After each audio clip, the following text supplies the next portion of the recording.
maravilhosa. Pode rodar no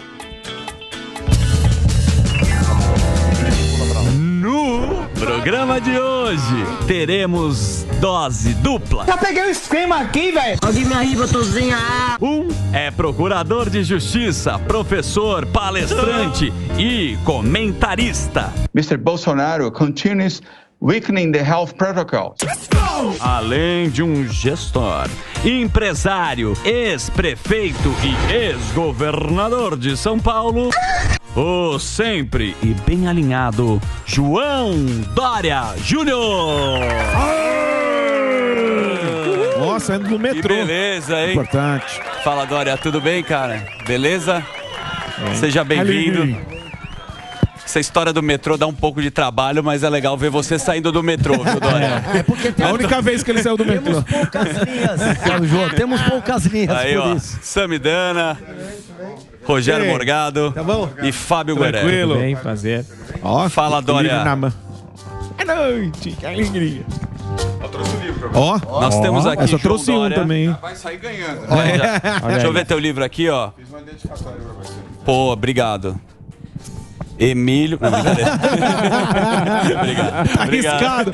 Passou liquid paper. Não, aprendizado Daniel, muito importante. Ó, o João Dória, O Poder da Transformação. Ó. Esse é o livro do João Dória, que foi escrito por Thales Guaraci, correto? Esse é um livro aqui, a gente viu. Grande jornalista. Cadê o microfone do Dória? Ah, obrigado. Tá aqui, boa. Ô, Dória, vamos primeiro, obviamente, contar a história do teu livro. O que é esse livro aqui? O que é O Poder da Transformação? Esse livro, na verdade, foi uma ideia do Thales Guaraci, que me procurou. O Thales foi editor da revista Veja, Exame, um jornalista experiente, e que me procurou um dia dizendo, olha, eu queria escrever a sua biografia. Eu falei, mas você já quer programar meu epitáfio, já quer me colocar no cemitério? Né? Aí ele deu risada e falou, não, acho que vale pela história que você teve na vida privada e na vida pública. Aí eu concordei. Ele fez 4 meses de consulta e pesquisa. O Capês, inclusive, foi entrevistado por ele. E aí ele realizou esse livro, que conta um pouco da minha história ao longo da vida privada, 45 anos de vida privada, a minha vida pregressa com meu pai, com minha mãe, eu já perdi meu pai e perdi minha mãe, e também, em especial, o período da política, 6 anos na vida pública. Como prefeito de São Paulo e como governador do estado de São Paulo. Legal, uma biografia aqui bacana. Eu acho que no começo da tua história, você começou meio como office boy, né? Foi o seu primeiro emprego, não foi? Foi meu primeiro emprego. Aliás, aqui do lado, na Joaquim Eugênio de Lima com a Alameda Santos. A poucos passos de onde a gente está agora. Muitas aqui, obras lá agora. Tem um prédio. Nossa, tá muitas obras. E tem um prédio enorme lá. A agência era Standard Ogilvy e ficava exatamente em frente aonde hoje é o prédio aqui da Rádio Jovem Pan. Comecei com office boy. Você foi cara de pau. Teu pai trabalhou lá e você falou, meu pai trabalhou aqui. Não foi isso? Você conhece a história. Foi exatamente isso, Daniel. Porque eu precisava do emprego, meu pai estava no exílio, minha mãe tinha voltado comigo e com meu irmão Raul, muita dificuldade. Nós tínhamos dificuldade para pagar a conta de luz. Muitas vezes ficamos sem luz em casa, porque minha mãe não tinha dinheiro para pagar conta de luz. Muitas vezes não comprava gás, porque não tinha dinheiro para comprar gás. Fazia comida com álcool, né, na espiriteira. Então eu tinha que buscar um emprego. Agora onde? Eu não tinha experiência nenhuma, estava estudando. Lembrei que meu pai tinha trabalhado nessa agência, falei, quem sabe alguém ali lembra, e deu certo, porque eu fui nessa agência, foi o 14º endereço que eu fui, Capês. Eu já estava quase que desesperado, porque eu não conseguia nenhuma oportunidade. E ali um senhor chamado Maurice Cohen, ele já faleceu, mas eu não vou esquecer nunca. Egípcio, exatamente. O judeu, egípcio, um homem brilhante. Ele me disse, quando me recebeu, ele foi gentil já em me receber, disse, olha, eu não conheci seu pai, mas conheci a história do seu pai. E se você é filho de alguém que eu conheci a história e admirei, eu acho que a gente pode ter uma oportunidade aqui para você. Não tenho agora, mas espera um pouquinho, talvez em 1, 2 semanas tenha. E aí eu recebi uma mensagem, aliás, eu recebi um telegrama, porque eu não tinha nem telefone em casa. Ele perguntou se tinha, eu falei, não tem telefone em casa, a gente não tinha dinheiro nem para ter telefone. Aí recebi um telegrama e aí comecei como boy. Muito bom. Ó, deve ter muita história aqui do Dória, obviamente, né, da vida dele, é uma biografia que me parece muito completa. Onde compra o livro? Tá na Amazon? Você tem na Amazon, você tem em todos os sites e tem também nas livrarias. Então tá aí o livro do Dória. Agora deixa eu fazer uma pergunta, aproveitando agora aqui. E política, meu, tem que ter queixo duro, tem que aguentar pra caramba. Você desistiu da vida da política? Você não quer mais ir pra política? Eu não volto mais para a política, Daniel. O Capês, que está aqui ao meu lado, que é meu amigo, e aliás foi nosso secretário no governo de São Paulo, de defesa do consumidor, ele sabe disso. Eu não tenho arrependimento, não tenho mágoa, não tenho nenhuma situação, Sami, que me faça ter qualquer mágoa ou mácula no período em que eu fui prefeito e governador. Mas eu cumpri a minha missão. Participei de 5 eleições, 3 no PSDB, prévias do PSDB, e olha, prévias do PSDB é pior do que eleição de prefeito. Putz, tudo pra chuva. Pancadaria é maior. Pancadaria danada. Ganhei prévia para prefeito, prévia para governador, prévia para presidente, depois não levei, tem que fazer essa observação, e venci 2 eleições para a Prefeitura de São Paulo, venci o Fernando Haddad, que era prefeito, no primeiro turno, aliás, a única vez na história em que a eleição aqui foi liquidada no primeiro turno, depois venci também a eleição para o governo de São Paulo. E modéstia à parte, com uma boa equipe, boas pessoas, bom time, fizemos bons governos, tanto na prefeitura quanto no governo, deixamos um bom legado, compramos 124 milhões de doses da vacina, ajudamos a salvar brasileiros de São Paulo e do Brasil, entreguei o Rio Pinheiros despoluído depois de 62 anos, o Museu do Ipiranga 7 anos parado, colocamos 1.000 escolas públicas, estaduais de tempo integral. São Paulo tinha 216, hoje tem mais de 1.220 escolas de tempo integral. Fizemos a nossa obrigação e não roubamos dinheiro público. Isso é importante. E fez alianças também, fez alianças que eu lembro no começo que tem coisa que dá certo, tem coisa que dá errado. Sim. Foi o Bolsodória. Você lembra, Bolsonaro? Olha só, João Dória está aqui. Você lembra? Depois de muito tempo, a gente tem algumas... Eu quero paz. Vocês viram o vídeo, eu quero paz. Então eu estou aqui para ser a paz. A gente teve aí nossos problemas aí no passado, mas mais do que problemas, você teve muita coisa boa com o meu nominho aí, tá certo? Em que momento que você falou, chega de Bolsodória, vou caminhar sozinho, e você sabe, se deu mal. Eu tá queria certo? adicionar isso, que tem uma entrevista no UOL, feita há 10 meses, em que você fez uma declaração, Dória, que fala: Bolsonaro é mais danoso que o Lula, e você diz que se arrepende do apoio, que não erraria 2 vezes. E se você mantém essa frase, visto aí o que tem acontecido com o governo atual e com as políticas atuais do próprio Lula. Vou fazer uma de cada vez aí. Vamos ter atenção. Respondo aos dois. Eu não faço juízo sobre o passado. Aliás, a vida me ensinou a olhar para frente. Eu não ando com retrovisor. Então, não faço juízo sobre o passado. Em relação ao atual governo, eu tenho que torcer pelo bem do Brasil. Eu sempre torci pelo bem do meu país, como torço pelo bem do governo de São Paulo e da prefeitura. Eu torço pelo Ricardo Nunes, para que ele seja um prefeito bem-sucedido.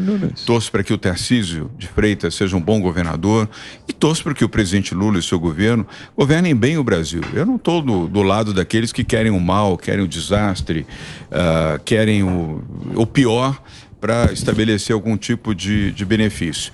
E ademais, volto a repetir, como disse para o Daniel, sempre estou fora da política, fora de partidos e não vou voltar. Eu não estou vinculado a nenhum partido. Fui do PSDB por 22 anos, de um único partido, onde eu me filiei porque quis, eu não me filiei para ser candidato, eu me filiei porque tinha como espelhos figuras que eu posso citar aqui, como Franco Montoro, Mário Covas, José Serra, Fernando Henrique Cardoso, figuras exemplares do PSDB, entre outras. Alckmin. Não foram, Geraldo Alckmin também, pode ser incluído, sim. Foi um bom governador, 16 anos governador de São Paulo, e um homem honesto. Eu sei que ele é honesto. Eu fui sucessor dele no governo de São Paulo. Mas ficou triste com você, né? Mas na época... Chorou. Estamos bem. Ficou triste.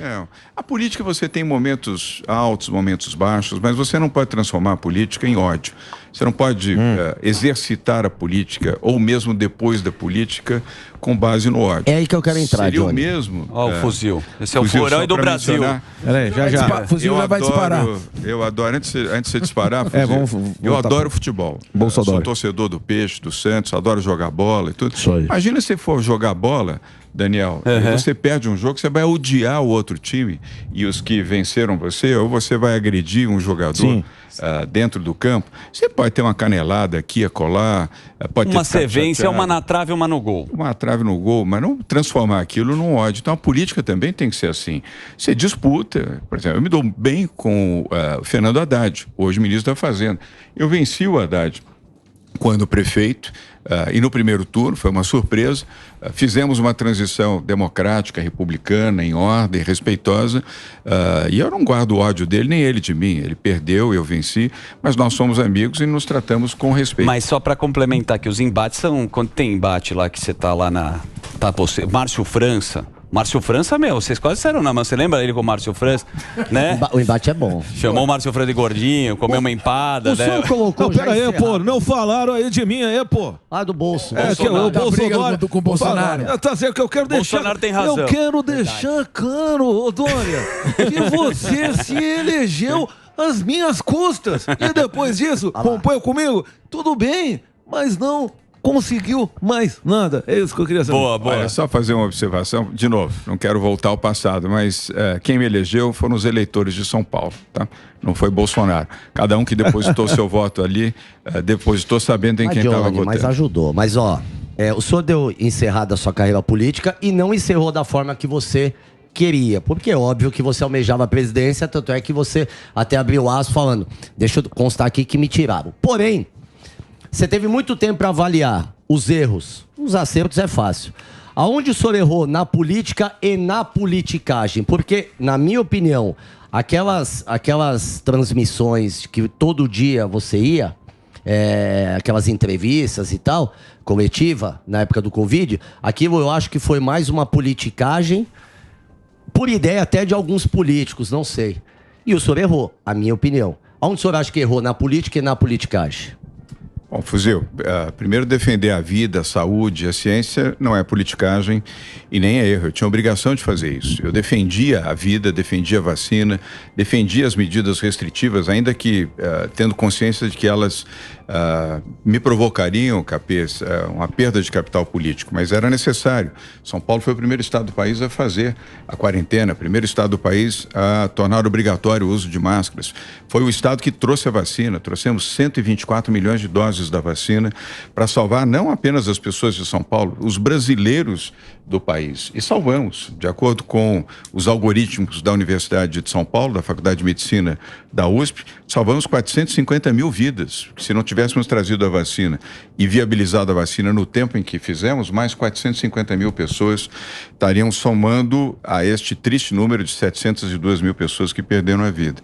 Então era importante que o governador de São Paulo pudesse conduzir e esclarecer a opinião pública, dado o fato de que do outro lado haviam pessoas com fake news dizendo que era gripezinha, que era um resfriadozinho, que tinha que tomar cloroquina, que não podia tomar vacina, ou que se tomasse a vacina da China, Coronavac, você ia ficar com deficiência, com paralisia, virar jacaré.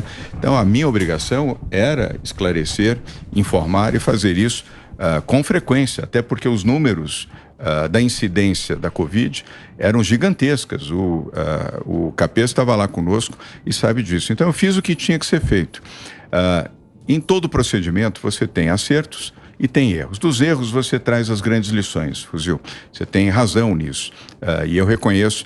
O principal ensinamento desse período da política, eu que agora estou fora da política, é ampliar o diálogo, ser mais resistente, mais resiliente e principalmente mais paciente com o diálogo na política. Só para complementar, só falar sobre paciência. Essa foi uma grande lição. Mas por falar em isso, paciência, Dória, você não acha que faltou um pouco de paciência sua? Porque ser prefeito estava legal, tinha aquelas histórias que estava indo super bem. Aí de prefeito você quis ir para ser governador.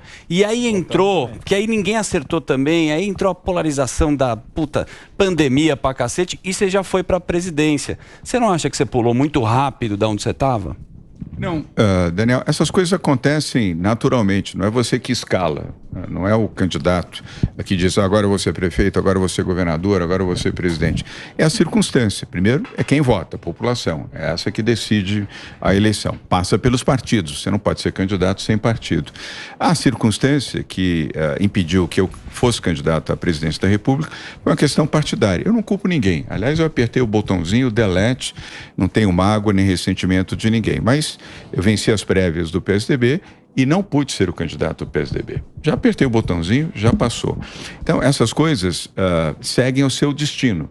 O destino, nessa circunstância, não permitiu que eu fosse candidato. É que acho que foi uma promessa sua de campanha mesmo. Você falou assim, não, eu vou ficar na prefeitura. Mandato, não era? Tinha a primeira parte da prefeitura quando você entrou em São Paulo e tinha as ideias bem legais mesmo. Você falou, não, eu vou ficar aqui. Mas isso é normal. Também que não, tudo bem, aí vai pulando. Posso explicar nisso? Peraí, não foi. Desculpa, mas não, isso aí é normal. A gente vê tantos candidatos que é prefeito, depois já pula. Mas a sua questão, você falou, não dependia de mim, porque às vezes o partido força, fala assim, não vai e tal, vai ser bom, mas você pessoalmente, se fosse uma escolha unicamente sua, você teria esperado, cumprido tudo, ido devagarzinho, porque a gente sabe que não teve terceira via, isso aí foi conversa para poder dormir, era Lula e Bolsonaro e acabou.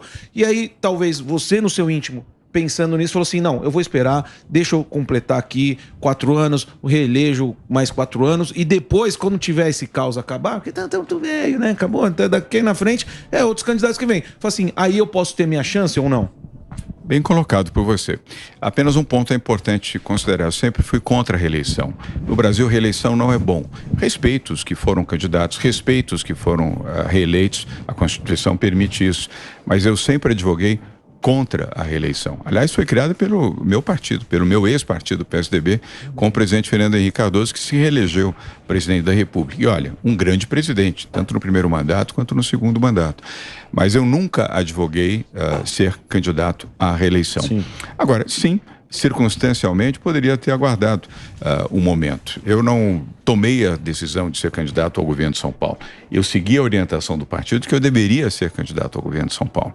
E aí eu aceitei e fui candidato. E, pela circunstância, venci a eleição. Disputei as prévias do PSDB para isso. E fiz de novo, na presidência da República, a disputa das prévias com o Eduardo Leite, com o senador Arthur Virgílio, com o Zé Aníbal, companheiros e meus amigos, e seguem meus amigos. Semana passada estive junto com, aliás, a meu convite, o Eduardo Leite esteve em Nova York como governador, participando de um evento do LIDE. Tem uma ótima relação com ele, com o senador Arthur Virgílio, com o senador Zé Aníbal, e a vida que segue, olhando o futuro e agora ajudando o Brasil fora da política. Eu não quero morar fora do Brasil, não quero me ausentar da minha condição de cidadania, eu não quero ser ausente daquilo que me cabe como cidadão. Eu quero ajudar. Agora, estou fazendo isso pelo setor privado. Mas eu acho que às vezes, né, como ele estava falando aí, quando criou a terceira via, que a gente brincava aqui, chapa tênis, e você sempre levou com muito bom humor, né? Calça apertada, né? Você brincava até, a gente conseguia falar aqui. Eu acho que também, quem levantou a mão para a terceira via também teve muito ego, cara, porque não foi uma coisa alinhada. Começou com o Luciano Huck, falou, o Luciano Huck, aí o Dória vai ser vice, aí veio o Sérgio Moro. Você não acha que faltou um alinhamento, uma estratégia também da terceira via, porque cada um queria o seu protagonismo? Faltou, você tem razão. Talvez não individualmente, mas partidariamente. Faltou, você tem razão. Aliás, foi um dos fatores que estimulou, como você bem colocou, essa dualidade Lula-Bolsonaro. Porque se houvesse uma terceira via unida, pelo diálogo, pelo entendimento, sem vaidade e com um sentimento pelo país, principalmente, talvez essa terceira via tivesse cristalizado, talvez tivéssemos tido um candidato ou uma candidata com potencial real de eleição e, nessa circunstância, haveria um outro sucessor neste momento que não o presidente Lula. As circunstâncias não levaram a isso. O presidente Lula foi eleito democraticamente. Eu quero sempre ressaltar isso, que quem aprecia e respeita a democracia, tem que respeitar a eleição, seja de quem for, Bolsonaro, Lula, não importa, no plano federal, no plano estadual, municipal, é o respeito à democracia e torcer para que dê certo, e não torcer para que dê errado. Boa, fala Capês, o que você queria falar? Não, é o seguinte, João, quando você quis ser candidato a prefeito, você fez essa transição corajosa, né? Estava bem, quis se arriscar. do setor privado. Bom, ninguém no PSDB queria você. Verdade é essa. O João não tinha apoio de ninguém para ser candidato a prefeito. Nossa. E eu sei porque eu o apoiei na época que foi um desafio. O único, diga-se de passagem. Foi o único que apoiei. Capês era presidente da Assembleia Legislativa, foi o único do PSDB que me apoiou. Não vale pergunta amizade aqui do Plinga, né? Tem uma... Casalzinho tudo junto. O Capês é fantástico, faz um brilhante. Agora não vale. A porta do metrô. Vem falar o shampoo que ele usa. Pergunta amiga, não é a Mauri Júnior aqui. Não tem pergunta de amor, não. Pergunta importante. Vai lá. Importante. E eu te apoiei justamente pela tua capacidade de gestão econômica. Calma que não é pergunta de favor, não. Você deixou um superávit de bilhões de reais nos cofres, 34 para 35 bilhões de reais nos cofres públicos. Pergunta que eu quero fazer, diante disso, você que está na iniciativa privada novamente, no setor privado, no Brasil nós não estamos com um foco um pouco distorcido? Nós estamos falando aqui, você abre o jornal, é fake news, é essa notícia da fake news, é falsificação de carteirinha, é não sei o quê. E a pauta econômica, que gera emprego, desenvolvimento, segurança jurídica, está deixada de lado. Nós estamos com os valores invertidos? É pergunta de amigo? Não. Mais ou menos. Vamos ver se vai a resposta. É uma boa pergunta. Nós estamos com a pauta errada. Esse é o fato. A pauta tem que ser a gestão do país, a administração do país, porque é isso que pode gerar emprego, oportunidade, prosperidade. As pessoas mais pobres, mais humildes, mais vulneráveis querem emprego. Ok, é bom você ter a oportunidade de receber um salário social, uma ajuda, um apoio, mas o que a população desfavorecida, a população vulnerável deseja é emprego, porque emprego traz a ela dignidade, traz a sua independência e traz a condição para que os seus filhos possam estudar, de preferência, neste caso, numa escola pública de boa qualidade, e saírem desse campo da vulnerabilidade e da pobreza. Então, a pauta está muito política e menos administrativa. Então, é possível mudar? Claro que é possível mudar. Nós estamos com 5 meses de governo, não dá para fazer a condenação do governo Lula em 5 meses. Pô, na época do Bolsonaro fizeram em 100 dias. Não. Vamos lá, vamos falar nem 2 meses. Não. Quando veio o período da pandemia, aí evidentemente foi uma posição equivocada do governo, mas sem voltar aqui ao passado para fazer juízo.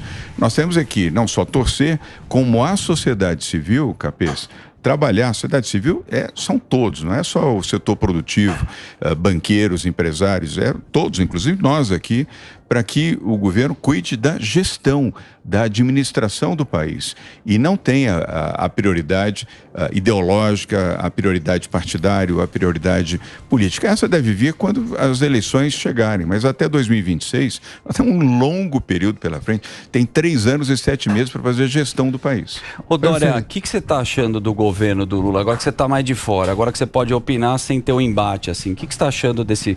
Tem plano de governo? Qual que é a tua opinião política? Não, eu de certa maneira respondi um pouco nessa pergunta feita pelo Capês. Houve uma evolução positiva na questão ambiental e eu reconheço. Eu sou uma pessoa que respeitei aqui como governador as causas ambientais. São Paulo foi o único estado brasileiro que aumentou a sua cobertura verde em 3%, o único. Outros estados fizeram um bom trabalho, mas não conseguiram chegar a esse aumento da cobertura verde. O maior investimento ambiental do país nós fizemos aqui, 4 bilhões de reais com a despoluição do Rio Pinheiros. Aliás, obrigado algumas vezes, eu já ouvi seus comentários favoráveis, queria aproveitar para agradecer. E também São Paulo foi o primeiro estado brasileiro a assinar o Race to Zero, aquele programa da ONU para a descarbonização da economia de São Paulo até 2050. Neste campo, houve uma evolução real do atual governo. E eu falo isso com muita tranquilidade, porque eu não sou apoiador do governo, nem sou vinculado a ninguém do governo, nem fornecedor do governo. Mas bateu um recorde de desmatamento na Amazônia. Os caras falaram que era aumentou acho que 14%. 62% aumento de desmatamento na Amazônia. Então, nessa parte... Mas isso, nós não estamos falando desses 5 meses recentemente. Os mecanismos que foram adotados de proteção na região amazônica foram corretos, inclusive a proteção também das comunidades indígenas. Há um tempo ainda longo pela frente, mas já houve uma sinalização melhor. Tanto é verdade que países como Estados Unidos, Canadá, Japão, Alemanha, França, os países nórdicos, Suécia, Dinamarca e Noruega, já definiram a destinação de recursos para o Fundo Amazônico, para proteger a Amazônia. E eles tinham suspendido isso porque não tinham confiança no governo anterior de que essas políticas poderiam ser preservacionistas. Esse é um ponto bom do governo, e eu reconheço. O segundo ponto bom é o diálogo que tem sido empreendido pelo ministro da Fazenda, Fernando Haddad. Ele tem dialogado com setores produtivos, com a sociedade como um todo, para a elaboração do arcabouço fiscal, que provavelmente na semana que vem deverá ser votado, ou pelo menos entrar para a primeira votação na Câmara Federal. E eu acho que ele teve um bom aprendizado nessa conversa e ele foi positivo. E vejo também que ele procurou dialogar, Capês, com o presidente do Banco Central. Ao invés de agredir o presidente do Banco Central, ele procurou estabelecer uma linha de diálogo e é assim que se constrói a democracia. Mas eu queria tentar focar um pouco mais... Esse é um tema que o Sam me conhece bem. Eu acho as agressões inadmissíveis que o Lula fez, não o Haddad. Condenáveis. Acho temerosas. Você como empresário que grande empresário, tem negócios, história de negócios, de sucesso. Se tiver que fazer uma análise do ambiente de negócios, exclusivamente, você prefere o que o Bolsonaro entregou ou o que está agora, assim? Entre os dois. Eu sei que a sua preferência era nenhum dos dois, você já manifestou e eu acho que isso está claro, mas assim, você viu melhora do ambiente de negócios do Bolsonaro para o Lula ou você viu um retrocesso? Ou está igual? Não está igual. Primeiro, eu sou um liberal social. Aliás, esse é um outro ganho de ter sido governador. Eu entrei como liberal e saí como liberal social. O que é liberal? É aquele que defende uma economia liberal, desestatizada, mais privado e menos público. Mas eu tive o aprendizado também de que a pobreza é muito grande e que a necessidade do governo agir e investir no plano social é maior do que eu imaginava no passado. Então, hoje eu sou um liberal social. E por isso que eu sou mais compreensivo também, Fuzil, em relação ao diálogo, mais paciente, mais tolerante. Agora. Aprendizado, sim. Por isso é que eu reconheci que esse foi um aprendizado. Aliás, sábio é aquele que aprende com seus erros. Sim, né? óbvio. Aquele que não aprende com seus erros, ele repete os equívocos, não evolui e depois se alguém o qualifica como burro, tem razão até para fazer essa qualificação. Você tem que aprender e evoluir permanentemente. Eu considero, um retrocesso você dizer que precisa reestatizar a Eletrobras. Sim, lamentável. O governo, eu não ouvi isso do ministro da Fazenda, Fernando Haddad, mas de próceres, de figuras do governo atual, dizendo que tem que reestatizar a Eletrobras. Isso é um atraso, e mais do que um atraso, um risco para a imagem do Brasil. Investidores internacionais, Sam, você que é um especialista nisso e faz comentários com muita propriedade aqui na Jovem Pan News, eles querem duas coisas: segurança jurídica e segurança institucional. Eles até admitem a pobreza, a miséria, as dificuldades. Isso está precificado dentro dos grandes investimentos internacionais, não só financeiros, mas na área de indústria, comércio, ciência, tecnologia e serviços. O que eles não querem é um ambiente tóxico onde haja insegurança jurídica e insegurança institucional. A hora que você fala que você vai reestatizar uma empresa que foi privatizada com o apoio do Congresso Nacional, com a aprovação do Tribunal de Contas da União e com o êxito feito em leilão na Bolsa de Valores, isso é um retrocesso que coloca em insegurança jurídica a imagem do país. Então isso não é bom. Quando você fala que quer rever a reforma trabalhista, que foi uma conquista do governo Temer e uma conquista da sociedade, não foi o presidente Temer que falou agora é a reforma trabalhista. Aquilo foi uma ampla discussão que passou pelo Congresso, passou pela Câmara, passou pelo Senado.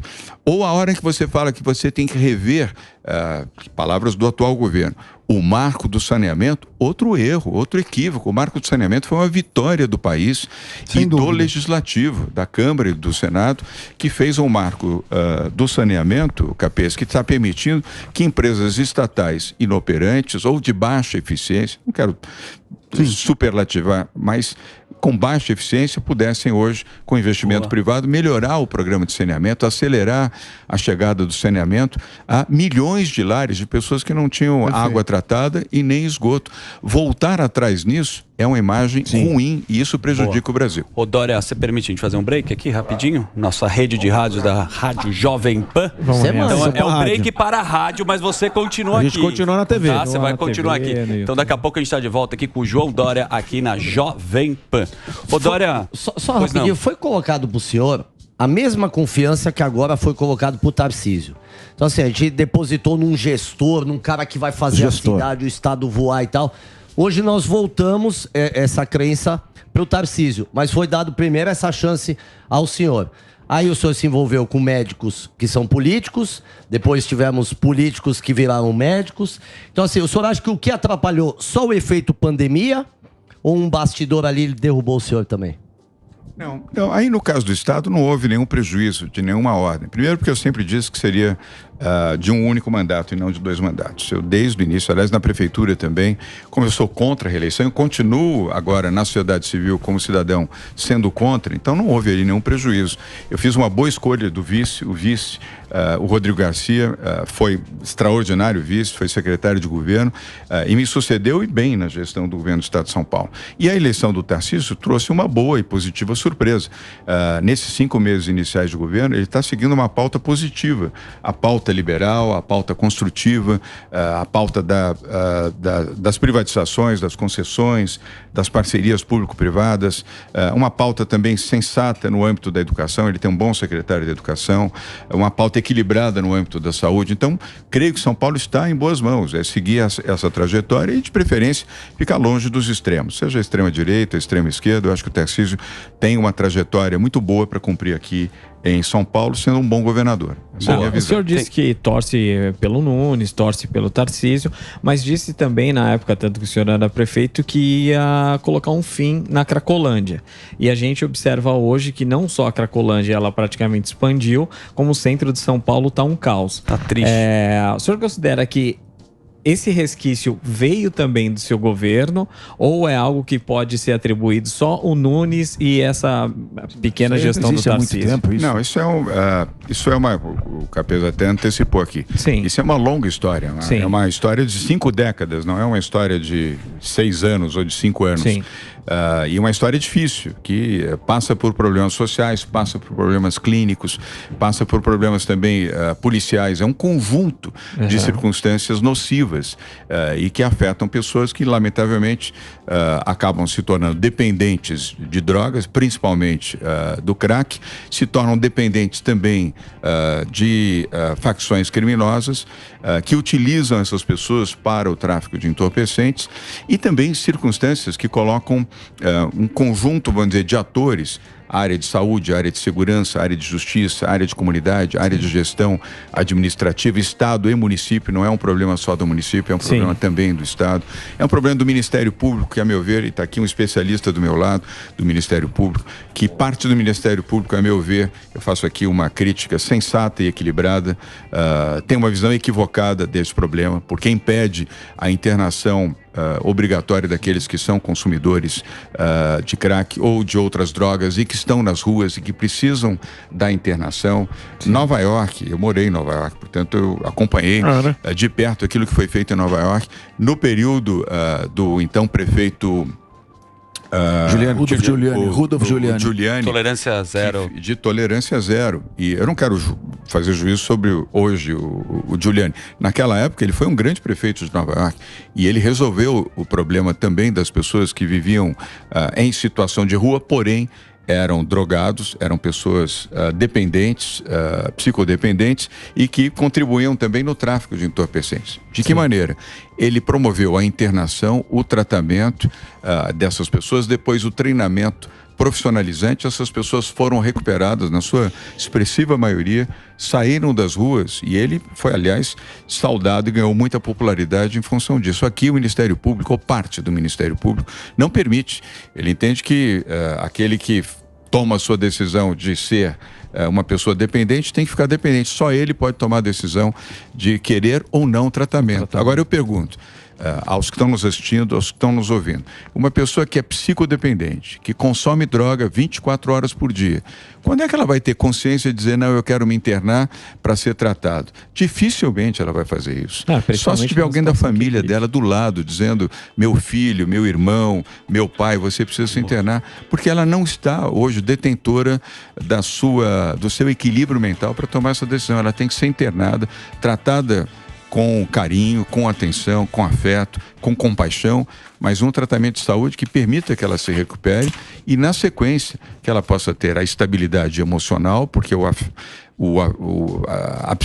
aspecto psicológico fica muito afetado, mesmo depois de uma pessoa curada da sua condição de psicodependente, e o seu treinamento profissionalizante para que ela tenha a oportunidade de ter um emprego. E que haja, evidentemente, também do setor privado e complementarmente do setor público, a aceitabilidade para que uma pessoa não fique condenada pelo fato de tendo sido dependente, assim como um ex-presidiário, não pode ter uma condenação eterna e não ter emprego e oportunidade porque teve um passado condenável. E foi esse problema de não poder internar compulsoriamente que o senhor não conseguiu, porque a promessa era em 6 meses vamos acabar com a Cracolândia. Esse foi o maior problema? De não poder internar compulsoriamente? Esse foi o maior problema, porque São Paulo tem estrutura para isso, o Estado tem, o município também, em comunidades terapêuticas aqui no interior de São Paulo, na região metropolitana de São Paulo, de altíssima qualidade. E nessas comunidades, praticamente todos, Daniel, que para lá vão, depois de 6, 8, 12 meses, ou no limite 18 meses aproximadamente, conseguem se desligar do consumo de drogas, conseguem compreender a sua razão de viver e conseguem entender principalmente que estava num caminho errado, estava no caminho do fim. Você permitir que uma pessoa consuma droga sem ter nenhuma consciência do mal que aquilo lhe faz, está encurtando a sua vida. Psicodependentes vivem menos. Por quê? Porque a droga corrói, a droga mata. Isso é fato, isso é real. Ninguém conseguiu resolver. Skid Row lá em Los Angeles também é um lugar assim que você fica assustado. Aqui agora tem essa droga nova, K9, que você vê, o cara parece... Perigo. É um perigo. Muito mais aguda do que é um negócio que não deu para resolver. Que já mata, imagina. Deixa eu falar uma coisa. Eu lembro na época também que você sempre se manifestou com apreço com o Sérgio Moro. Tá tendo agora, né, essa história com o Dallagnol, né? Eu queria que você falasse o que você achou da Lava Jato e o que você acha que está acontecendo agora com o Dallagnol e se vai chegar no Sérgio Moro. Bem, eu estava até acompanhando aqui, assistindo e ouvindo, inclusive a intervenção do Capês há pouco falando sobre isso também. Eu não sou promotor público e nem jurista como é o Capês, que fala com enorme propriedade, porque é um bom advogado, professor de direito e foi um dos melhores promotores públicos que São Paulo já conheceu. Aliás, essa não é a minha opinião, é a opinião de muitas pessoas que conhecem a história do Fernando Capês. Eu respeito o Dallagnol e respeito também o Sérgio Moro. Meu sentimento, mesmo não sendo um homem do direito, de que houve um exagero nas medidas que levaram à cassação do mandato do Dallagnol. Eu teria, talvez, perseguido um caminho de análise e avaliação, mas sem uma punição com este rigor, extraindo um mandato de quem recebeu mais de 300 mil votos. E, além disso, eu não vi ali nenhuma situação de gravidade, repito, não sendo jurista, de gravidade tal que determinasse a cassação do mandato Nossa dele. liberdade tá correndo risco, o senhor acha? Não, eu não vejo esse risco. Erros podem acontecer, mas o humorista está sendo censurado. Não é só censura, está tratado igual bandido. Como bandido, só falta assim, regime semiaberto, uma vez por mês tem que ir no Ministério Público. Não pode ficar mais de 10 dias fora de São Paulo. Que caminho o senhor acha que a gente está caminhando com essas medidas, João Dória? Ele está falando do caso do Léo Lins, que você deve ter acompanhado. Do Léo, sim. Não, e eu estava até ouvindo também que perdem, né, as suas contas. E estava ouvindo também a entrevista do Danilo Gentili que vocês estavam fazendo. Aliás, um abraço para o Danilo, eu gosto muito dele, do Gentili. Acho que há um certo exagero, sim. É preciso ponderação, tudo exige equilíbrio. Você não pode ir para o extremo, mesmo na prática da justiça. Tem um professor de direito aqui ao meu lado. Estou errado nisso? Sim. Mesmo na prática da justiça, você não pode ir no extremo. Mesmo, olha, mas é a lei, mas a lei estabelece que você tem que ser um extremista na defesa da lei? Não. Seria o mesmo que você imaginar que um policial pode matar alguém em nome da lei, simplesmente porque é um policial. Não pode. Há circunstâncias onde ele, obviamente em legítima defesa, pode, obviamente, ter essa ocorrência. Mas você não pode utilizar a lei no extremo, a ponto de dar a percepção à sociedade de que há um cerceamento, há um processo de censura às pessoas, sejam humoristas, sejam jornalistas, escritores, intelectuais ou cidadãos. Você falou como jurista. Falou bonito. Mesmo não tendo curso, você falou como Mas jurista. nessa questão aí de problema, você teve um problema com o Diogo Portugal que pegou, fez uma... Ele fazia um quadro que chamava Entrevista Fake. E aí, você teve um problema, pediu pra tirar do ar. Isso daí não é meio, tipo, uma questão assim... Em vez de deixar pra lá, não fica em cima de você uma pecha de tipo, tá censurando uma piada, sendo que é bem claro que o nome do quadro era Entrevista Fake. Não, tudo depende, de novo, nem tanto ao mar, nem tanto à terra. Não, mas no seu caso... Nem 8, nem 80. Quando você tem um exagero e uma circunstância recorrente disto, por isso é que existe lei. Você não pode imaginar que a Rádio Jovem Pan, que é uma rádio com décadas de um bom jornalismo, com décadas de funcionamento e operação, que lá atrás Paulo Machado de Carvalho, que o seu Tuta tenham constituído um grupo de comunicação com essa força e com esse poder, possa fazer tudo e falar tudo sem nenhum tipo de circunstância que possa merecer algum reparo. Eu mesmo, como governador ou como prefeito, pude e sofri reparos. Aliás, naqueles onde eu errei de fato, eu admiti, pedi desculpas e reconsiderei. Então é preciso ter uma linha, eu diria, clara entre o direito e o acesso à informação e o direito à liberdade de expressão, mas até o ponto em que você não ofenda Mas nesse caso do Diogo, o senhor acha que errou em pedir, falar, tira esses vídeos do ar? Não, eles eram ofensivos a mim. Mas qual piada não é ofensiva? Eu depois, não. Qual piada? Tem tantas que não são ofensivas. Toda piada tem um alvo. Não, mas isso vai ficar chateado. Mas ele... O limite, né? Daí eu não... Não tem limite. Não, ele o que a gente pode colocar... O humor não tem limite, desculpa. Não, essa história do Diogo Portugal foi uma live que ele fez lá, uma sátira com o Dória, beleza. Eu vou até entrar nesse assunto que tem um negócio da PL da fake news, aproveitando o que ele está falando. A gente está vendo essa discussão com Google, Big Tech, o caramba. Para onde vai? Quem que vai dar a liberdade? Quem que vai dar o joinha que vai curtir? Você acha que vai ser a plataforma? Você acha que vai ser o Estado? Para onde que a gente vai caminhar com isso daí? Por isso é que precisa ter diálogo, mitigação. Esse é um assunto que não pode ser decidido às carreiras de forma rápida e precipitada. Você tem que ter, você não pode não ter nenhuma forma, vamos dizer, de análise, para que alguém que se sinta ofendido e machucado não tenha o direito de se defender. Mas aí no CPF, você, Dória, não gostou da brincadeira, você vai lá e tira do ar. O problema é quando você tem um poder político e aí você começa a censurar. Dani, posso emendar a sua pergunta? Pode, lógico. Esse projeto das fake news é um projeto de Estado da sociedade para regular o uso das mídias de interesse público. Não te preocupa quando você tem um envolvimento direto do governo federal querendo aprovar um projeto como esse a todo custo, silenciando as plataformas, elas não podem expor o ponto de vista delas? Esse envolvimento não começa a deixar a impressão de que pode ser um projeto que vai ser utilizado pelo governo quando é um projeto de interesse da sociedade? Exatamente. Isso não te assusta um pouco? Boa pergunta. Você já fez o enunciado e a resposta, sim. Você concorda comigo? Tá vindo bem. A pergunta foi.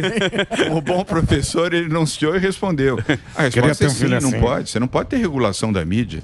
E eu já ouvi essa história. Aliás, eu ouvi durante a campanha e mais recentemente. Não pode ter regulação da mídia. Regulação da mídia significa censura à mídia. E censura não. Esse período da ditadura, de triste memória, nós já vivemos no país. Não pode. Então, e quem julga não aceita o diálogo, que é o que dificulta mais ainda. Pois é, e você tem razão. Então, isso precisa ser mitigado, precisa ser debatido, precisa ser estudado. Não pode ser, vamos dizer, na canetada, tomar uma decisão como essa. Sim. E o Capês respondeu muito bem. Ele enunciou e respondeu com propriedade. E este risco existe. Aí eu concordo com você. Este risco existe. Então... Mas o risco que me preocupa, Dória, é o seguinte: o Léo Lins fez piadas e algumas pessoas ficaram sensíveis ao tema.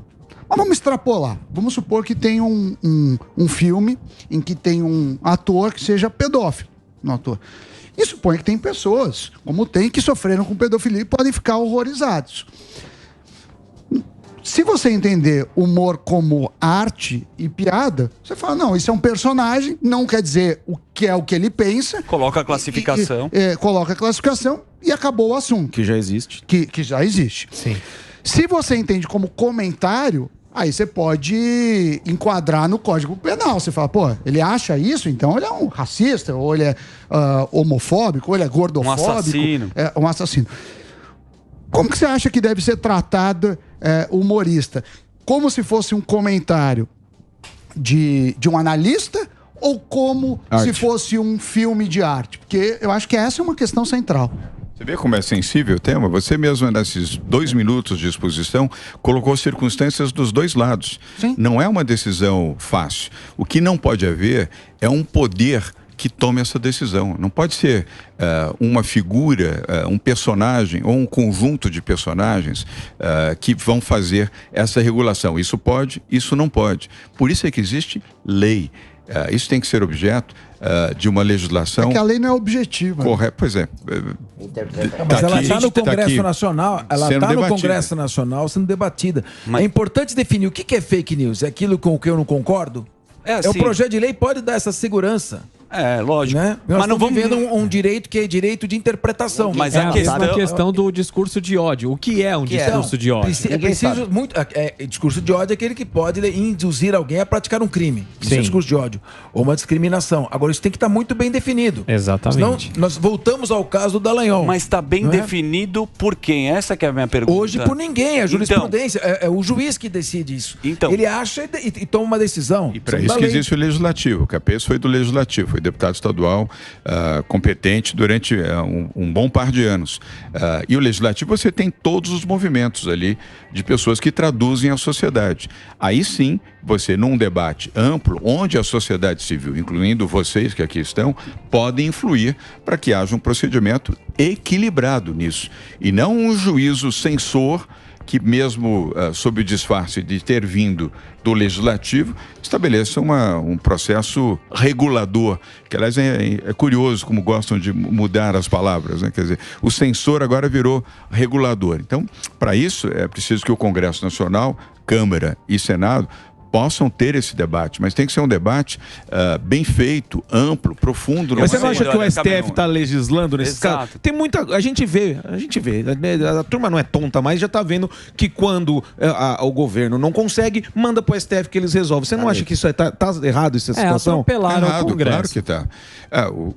Se fosse assim, você não precisaria ter nem legislativo e nem lei, bastaria ter o Supremo. Né?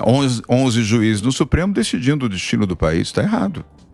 É um erro isso. Nossa, não foi liso. Que bom, Dória. Eu tô tão feliz. Obrigado. Dória nunca foi. Não, mas é que nunca foi, não. Para, Cabeça. Agora ele não foi. Agora ele não foi. Não, foi direto. Foi direto, porque tá tendo realmente o abuso dessa história. Lógico, você é um cara que quando isso. tava na política, você também sofreu com isso. Porque você tá lá, cara, você sempre foi do lado empresarial. Tem o lead, que é, consagrado, vem empresário do mundo inteiro, você faz lá fora.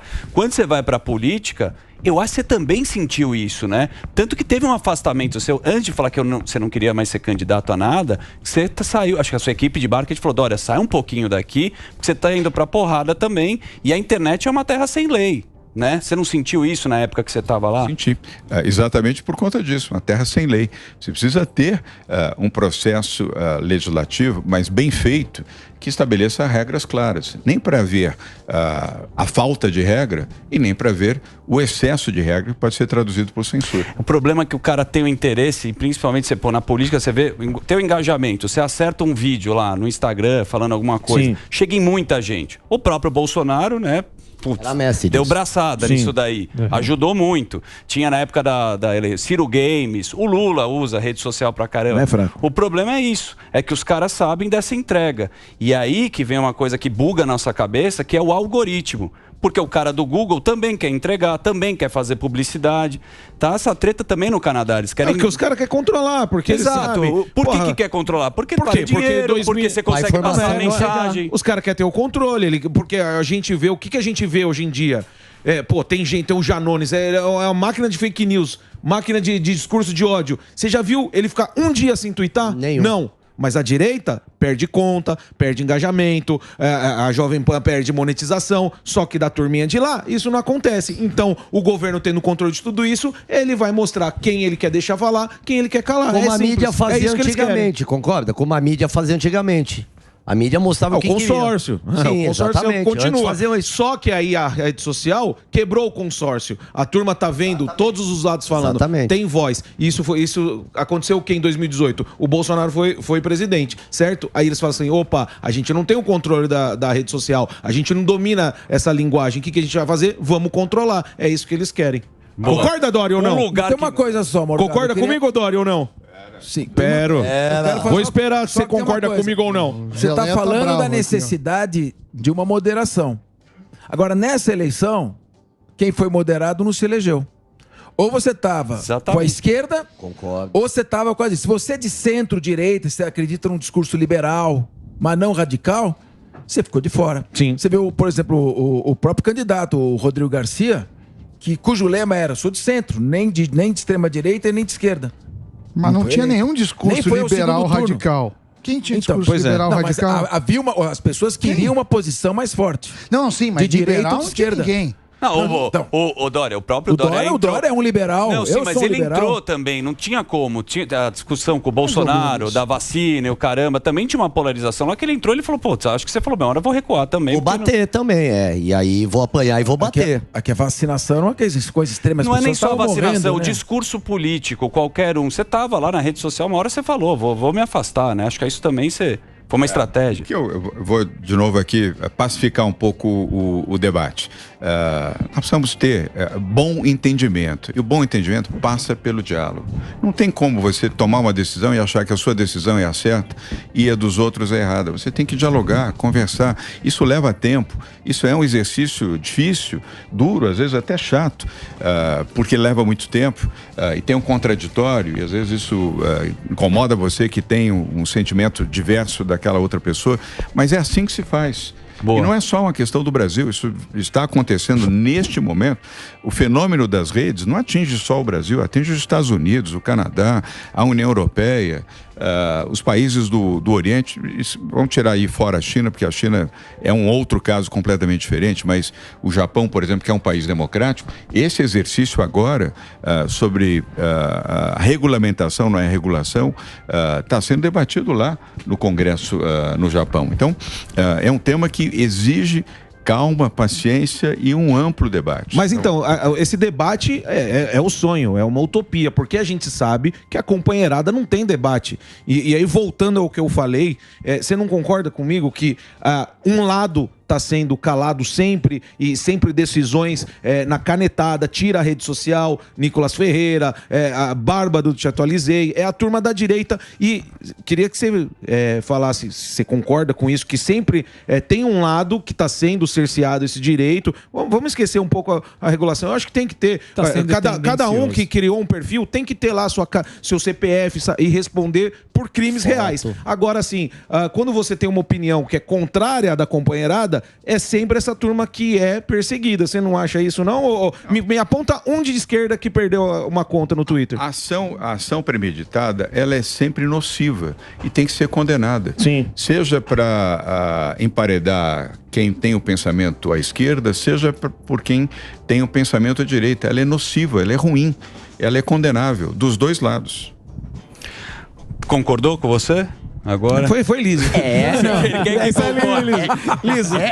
Essa foi liso. Essa mas deu uma bicudinha na bola. Fala que é menino do Raça Negra. Dória deu uma bicudinha na bola nessa.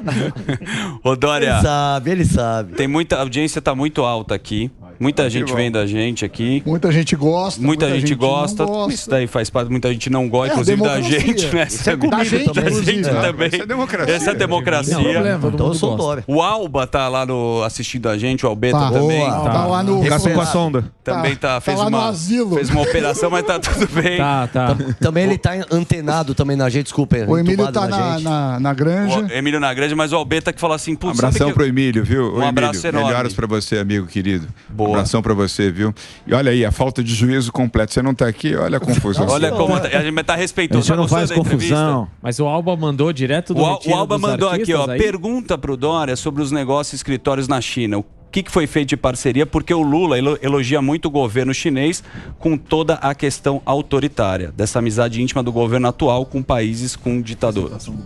Não, sem entrar na discussão política, mas na discussão econômica eu entro, sim. São Paulo abriu o escritório da Invest São Paulo em Shanghai, na China, e São Paulo aumentou em 36% as exportações do agronegócio, notadamente a laranja, o suco de laranja, o álcool, o etanol, a proteína animal e também grãos. São Paulo tem uma boa produção, não é líder é Mato Grosso, mas São Paulo também tem uma produção de soja expressiva. E trouxe um investimento de mais de 200% de crescimento de investimentos de empresas chinesas aqui no estado de São Paulo, na área de energia, na área de infraestrutura, na área de papel e celulose, segmentos que receberam fortíssimos investimentos. Só no nosso período, em 3 anos e meio de governo, foram 260 milhões de reais consolidados e mais 380 milhões a consolidar. E que agora, na gestão do Tarcísio de Freitas, ele certamente fará, porque ele tem essa visão liberal também, e São Paulo vai receber de investimentos internacionais nos próximos 3 anos, somando com o nosso período, em 6 anos, mais de 500 bilhões de reais. É muito investimento. Isso se traduz em emprego e bem-estar para a população do estado de São Paulo. Boa. Quero agradecer uma salva de palmas aí para o João Dória. Muito obrigado, João. Churrasco na casa dele nunca faz né? A gente quer conhecer o seu samoyedo. Isso é ridículo. Ele fala, mas não te chama. Então. Fazer um karaokê. Você vai levar o fuzil no lead, ele vai comer uma grelha de pato, ele vai entrevistar todo mundo, todos os empresários lá. Duvido ele deixar. Você vai lá. Não deixa, João? Vamos lá, por que não? Aí, você e o Bruno Meia. O fuzil não Já desbloqueou o Sami? Já Ainda não, ele tá muito chateado comigo. Nunca bloqueei o Sami. Tá Ele me bloqueado. bloqueou quando eu fiz crítica. Não consegue mandar Bloqueou no WhatsApp, desbloqueia o Sami. Hashtag desbloqueia. O João Dória tá com o livro dele, que é O Poder da Transformação. Tá aqui, ó. Muito obrigado aí pela entrevista. Tem na Amazon, tem todas as plataformas. Você pode comprar aí contando a história do nosso João Dória. Dória, obrigado aí pela entrevista. Valeu, obrigado, Capesta. Valeu, obrigado, tá? Beijo da tua família. Valeu, obrigado. Beijo pro Capês, beijo pra todo mundo. A gente vai fazer um break rapidinho. Daqui a pouco a gente tá de volta. Uma de Sami aqui, ó. Pânico. Sami, tô dando uma de Sami aqui, ó. E o Dória vai desbloquear você, Sami, vai te colocar no grupo. Vou mandar figurinhas. E o fuzil Daqui a não vai pouco a gente tá fazer de a volta. cobertura porque não tem terno.